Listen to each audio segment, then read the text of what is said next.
We caught him in the middle of a country tour with the Cold Joy Show.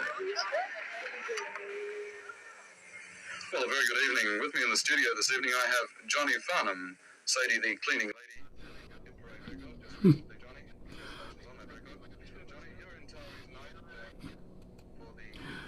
John is so humble as a young man. Even in this first video, he talks about, you know, how the fans made him, and he loves each and every one of them.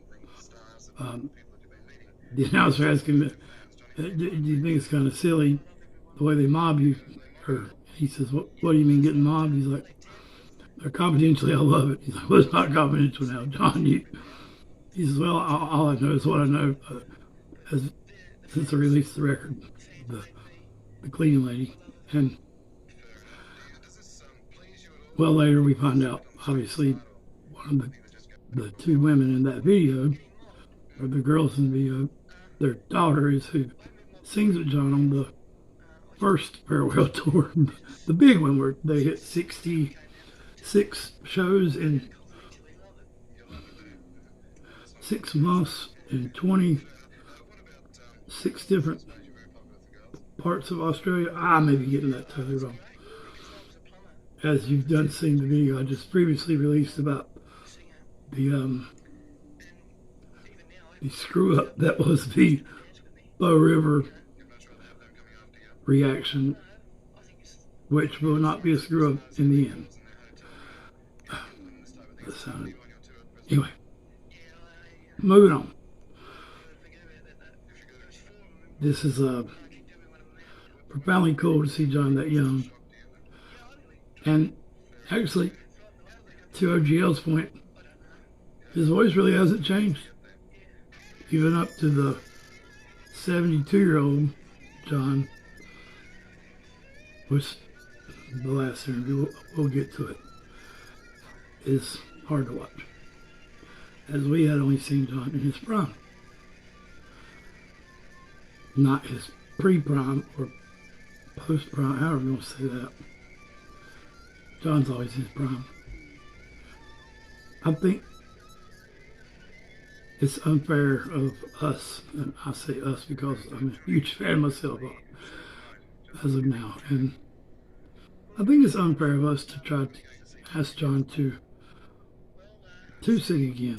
I mean, the man had a part of his jaw removed, and he's recovering and losing Glenn, and the family bond, and watching these interviews has really made me understand that there is no one else like John, who the entire country has grew up with him since 9 years old when that video came out. Because this, I think, is after the release of the first album. And I'm not sure how old he is in this interview. I think he's 15 or 16, because there's 4 girls in his motel room, and he politely kicks them out. As he says here, that's just hilarious. Because as he was a plumber before this, so after the age of 9, and before this, he was a plumber. We'll get to that later with the lady that is the voice in her own right. I don't remember her name. She's so damn funny. The one with the... We'll get to it in a minute. All right. Next clip. Sadie will always be a clean lady. So there have to be some of you who have seen John perform that young, who now have grandchildren who still love John, seeing him perform the same song.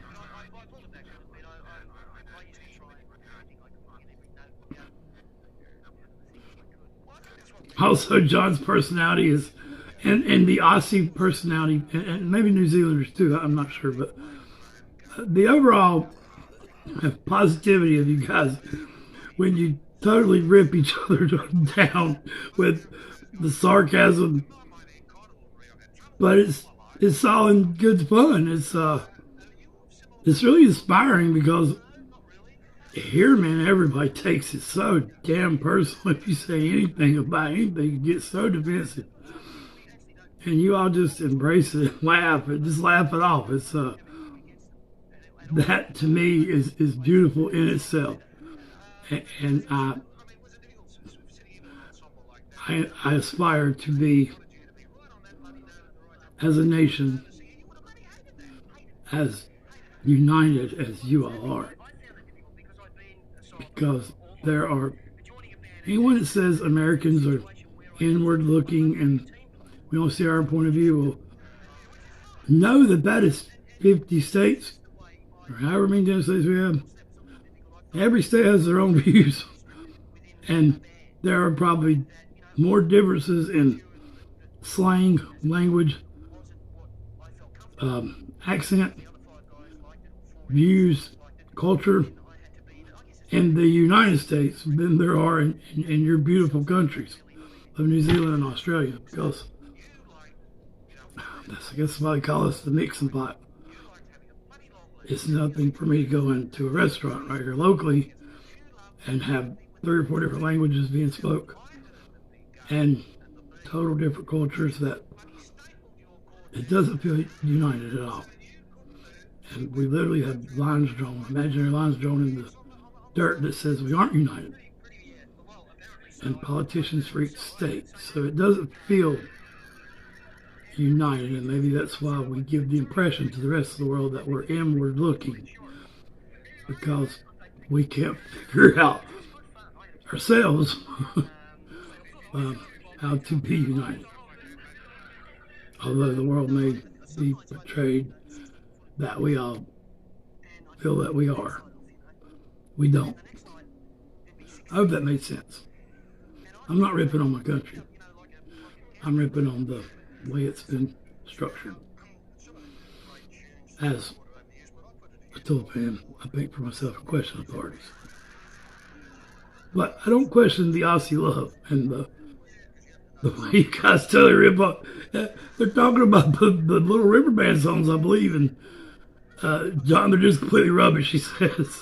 And John's like, well, you know, as a performer myself, and then joining a band, and you know, if 4 out of 6 people like it, it's kind of like promoting as a leader of a company, a product you don't really believe in. So John's very humble in it, but he's basically saying, yeah, I thought a lot of them songs sucked too. So that was what I took from it, in a very beautiful, poetic way, and just laughed it off. So I absolutely love that. And you have been described as someone who ever sings, John. Do you think you ever sings? He said, well, maybe so. I actually have heard that rumor myself. I laughed so hard I cried. And then I cried so hard I laughed at the end. So, I could definitely see that there is no one else like John, who is the hero, who is the Elvis, the Michael Jackson, the Hank Williams Sr., the king of all genres for one nation. When America wasn't signing, and he couldn't feed his kid hardly, and Glenn hocked his house to make the record. I can't remember the name of it. It's one of the most beautiful stories I've ever heard of loyalty for one, and faith and trust in someone you know has it, the it factor. John has had and has always had it. It's a beautiful thing. I mean, I love to be a team player as long as I'm the captain. On the Border is the worst song I've ever heard in my life. John Farnham on Fast Forward. This is the funniest damn thing I've ever seen in my life. Absolutely. Who is this chick? She is absolutely the most charismatic, other than maybe Elizabeth Jarrell, but comedy-wise, the most charismatic figure I've ever seen. Why do you promote coke to the kids, John?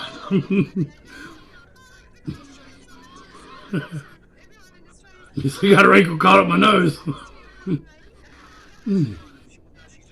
You're Johnny Farnham. I'm Farnham. You got half of it right. Banish him. It said, oh, Lord. So I just realized that, okay, I screen recorded and put this video together in 2 different sections.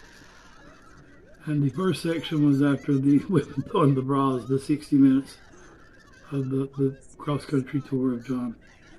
And after that, I watched the one where he's on the talk show where he talks about how Glenn dances the lean. And getting his what's he called? Me bum was black and blue. All the people, women pinching his ass or his backside. How he plants himself on the stage because he can't bend over and give everybody the kiss, and they try to yank him off. They're not yanking me, so I plant my feet on the stage. And the phone here is fully charged. It's just doing nothing, but it's on screenshots. But it won't. Come on, I can't. I think hey Google. Hey Google. Hey Google. Like it's well, not thinking. Anyway, you can plainly see that I can't make it come on, so I lost everything. That was a big part of the problem. But I watched the rest of the interviews, and that made me laugh so hard about how Glenn danced to the story he told about when the guy went to think something's wrong with your manager, he's having some kind of seizure or fit or something. That's classic. And then to find out that the first reaction we done was the Sydney Olympics, that I had to blur some of it out because it's copyrighted, but still made it work. And that was the first time that Olivia and John had actually sang together, and that blew my mind. Which I know Olivia, and I guess some see her as a sellout, but I don't think you can blame her. I'm not saying you do. We're not, basing her entire career just in Australia, because obviously the woman has just as much pride in her country as John does. He was just determined he wasn't going to sell out himself in his own eyes, in his view. So I don't fault her or NXS for seeking world stardom as John toured America. John toured Europe and Sweden, I think, but you're the voice over there is the Glenn thing happened. So, John's obviously stubborn. I mean, he's had, 3 farewell tours? And now the man just had a piece of his jaw taken out, and I think the late Glenn's wife was on, forgive me for not remembering her name. Still looks like she's 45 years old. Beautiful lady, and the fact that they're all so close that she relayed the news so John's wife didn't have to. And the fact that John's wife let all of those women kiss him and throw the bras at him, and the only thing she gave him hell about was not retiring and riding his damn horse. He didn't want to be a farmer with critters in his pants or something. I didn't really get the reference. it still made me laugh. So the audio isn't the greatest in this because as I was screen recording it on a newer app I've tried, it was recording the outside microphone too. So as I've done watched all these and I was just going to put the compilation together, it was picking up background noise too. So the audio isn't the greatest. I'm probably just going to put this as it's going to be about 17 minutes over most of the video that all of you have seen. So it'll probably more or less be the 17 minutes up to that one with me talking over it. And after that interview, we did a short one with the lady. I forget the context. It was a very short interview. And then the latest update of John with well, there's one after that, but the one with Miss Wheatley. And it's really sad to know that the voice, and he was so stubborn, he would have probably died from that tumor in his mouth because he didn't want to go to the doctor. God bless his wife for making his ass go. John, you've done enough, brother. Enjoy your life. Enjoy the Australian outback that you love so much that you gave up world stardom. I don't know if he's the best singer ever, but he's definitely the most prideful, loyal to his fan base, we'll call it, which just happens to be his home continent or country. Again, I don't know all the correct political terms for the rest of the world. I don't really get into politics at all. Only thing I know about politics is I don't agree with them. I think we should have a new world order without the order. More of a new world. A new world unity. But if you want to call that a one world order, then fine. See no problem with that. The world should be one, as I believe that's the way God intended it. We are the ones that drew lines in the sand. As Toole famously said, give these silly monkeys fighting over pieces of the land. There's enough eating to go around, but yet you give these monkeys thumbs and they make a club and beat their brother down. And they're always gonna, you give them anything and they'll divide it into. Toole has taught me a lot about the world through my own interpretations. That's why I relate John and Maynard and Toole, because the message is the same, no matter how you deliver it. We might have both got to the same place, you in an airplane and me in a rowboat, but the destination was the same. Much love, Australia. This is Danny Lee OGT, Channel Manager OGL, who his love for his mom and his family is why he wasn't here for this, which I totally love that. I love you. I'm falling in love with the Australian way. I think America could learn a lot from Australia and New Zealand. And that's just me being honest. Look back, I'm honest about every damn thing. I still don't like the damn Beatles. I don't give a shit how many of you tell me they're great. I think they suck. Yellow submarine, what the hell? So, with that being said, just want to show you that if I feel like some type of way, I'll tell you. And we probably won't be doing much to the little riverbed because John don't like them either. Mental health is real.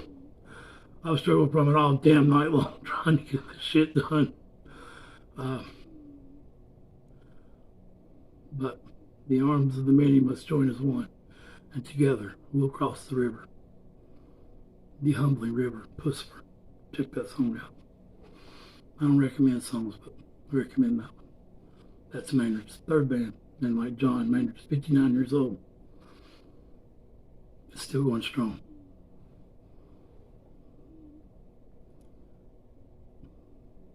Love you.